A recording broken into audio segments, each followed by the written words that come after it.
Iniwo ndine hope dzinondinetsa vedu wei. Baba vangu munhu aiva nebarika revakadzi 3. Saka baba vangu vaiva businessman zvekuti hapana chataishaya. Saka pamba patakakurira baba vakatenga mastenzi 3 kumasuburbs muHarare.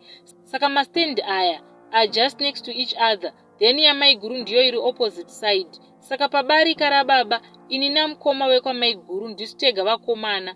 Ishu yavapo yava yekurudzana paupfumi hwababa. Baba vedu havasati vashaya, asi godo rakasimuka mushure mekunge zvazikanwa kuti mukoma vachapiwa 35%, inini 45%, then the rest kuna naamai nevasikana.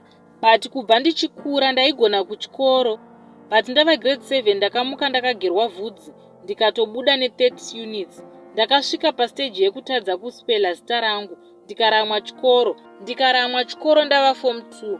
But baba vakazoona kuti ndiri munhu ane chipo chekushanda.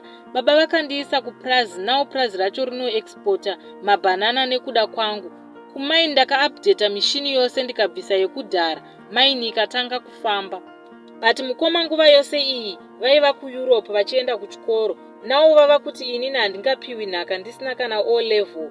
Ndakatozodzidziswa nemukadzi wandakaroora because mind yangu yakaita seyakaitwa switched off.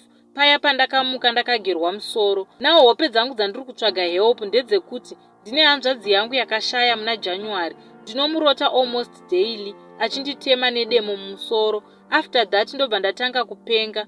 Please ndibatsirewo nedudziro dzehope. Dzingava dzichirevei? Ndiri kutya kugadzirwa nekuda kwepfuma yababa vangu vedu wei.